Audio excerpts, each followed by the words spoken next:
presenting a new series, Medically Verbal, where we'll solve case history in just a couple of minutes. Case 9. Chief Complaint. A 28-year-old male presents to the emergency department with severe headache and confusion. History of present illness. The patient reports a sudden onset of severe headache that started 2 hours ago. The headache is described as the worst headache of his life, located mainly at the back of his head, and is accompanied by nausea and vomiting. He also reports photophobia and neck stiffness. His girlfriend, who accompanied him, mentions that he became confused and disoriented shortly after the headache began. There is no history of recent trauma. He doesn't have any past medical history, he is not on any medications, doesn't smoke, drinks alcohol occasionally, works as a software engineer, and does not have any recreational drug use. His mother has hypertension and father has migraines. His BP is 160 systolic, 100 diastolic, heart rate 90, respiratory rate 18, temperature 99. SpO2 98% on room. Neurological examination shows confusion and disorientation with his GCS, which is Glasgow Coma Scale, having a rating of 14 out of 15. Eye opening has a score of 4. Verbal response has a score of 4. And motor response has a score of 6. Pupils equal and reacted to light, no focal neurological deficits. Neck has nuchal rigidity, regular rhythm, no murmurs over the cardiovascular region. Respiratory region shows auscultation clear bilaterally. He has a soft, non-tender abdomen. He doesn't have any edema in his extremities and his pulses are equal. Initial differential diagnosis. Subarachnoid hemorrhage, meningitis, migraine with aura, hypertensive encephalopathy, brain tumor. Based on this presentation, what do you think is the most likely diagnosis and what further investigations or management steps would you consider?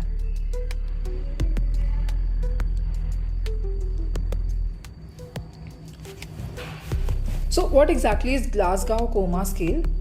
Basically, it is something of a clinical tool through which we understand the patient's level of consciousness when they have suffered a head injury or any other condition which affects their brain. Okay. There are 3 features of responsiveness: eye opening, verbal response, and motor response. Eye opening shows 4 points in this case, which means eye opens spontaneously without any external stimulus. Verbal response shows 4 points, which shows confusion. The patient is able to speak but is confused or maybe disoriented. Whereas the motor response shows 6 points, which means they are able to obey the command and move accordingly. Okay. So whenever there is a GCS score of 15, it indicates that the patient is altered slightly, but still has a relatively high level of consciousness. Okay, because the total score is measured out of 15.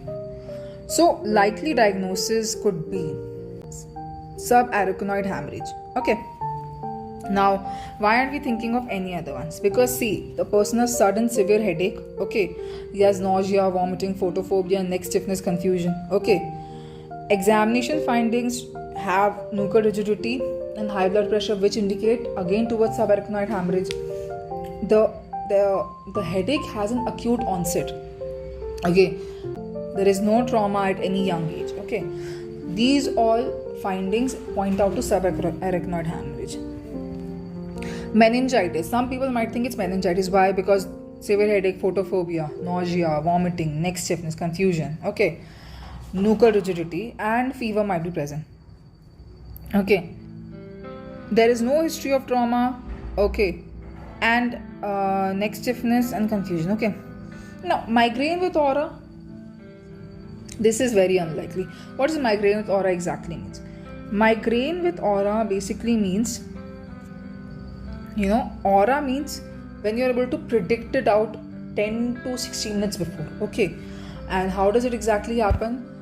Because because some incident took place, like there could be any flashes of light. Okay, you are seeing a lot of zigzag patterns. Okay, there's some tingling of hand or face, that kind of helps you understand it.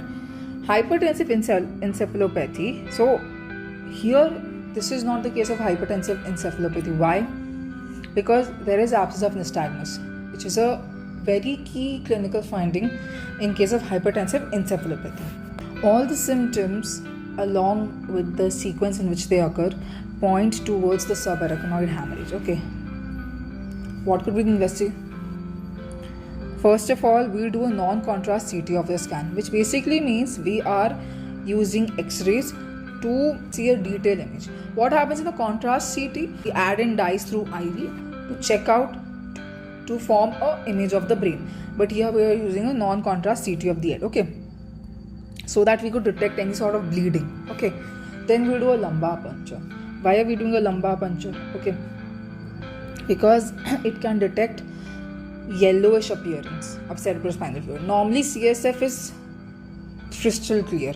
Okay, but if we find any sort of paleness in it, or if we find any sort of opacity in it, that indicates pathological condition. Okay, now why are we searching for yellowish appearance called xanthochromia in this case? Because whenever RBCs break down, okay, they release heme. This heme is converted to bilirubin, biliverdin. This is responsible for giving the yellowish color.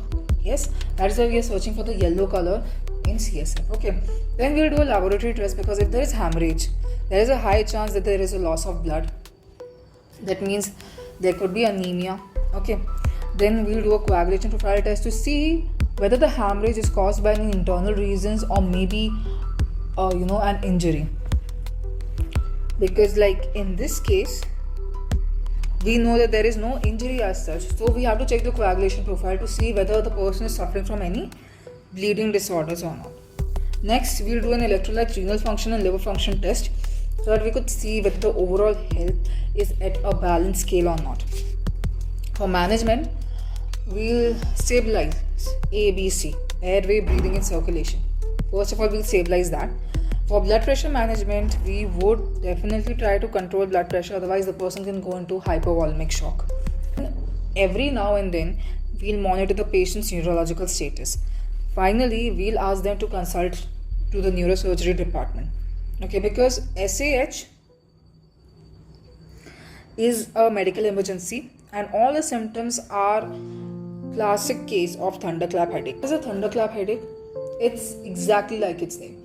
Whenever there is a thunderclap, the thunder sounds that occur in nature, it's instant, it's sudden, okay, and it's severe.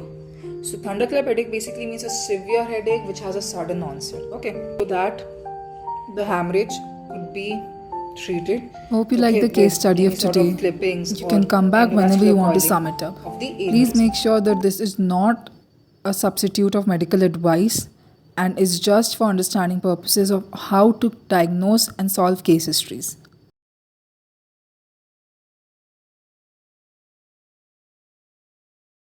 Corrections or suggestions, comment down below. Make sure to like, share, subscribe and hit the bell icon to never miss another update.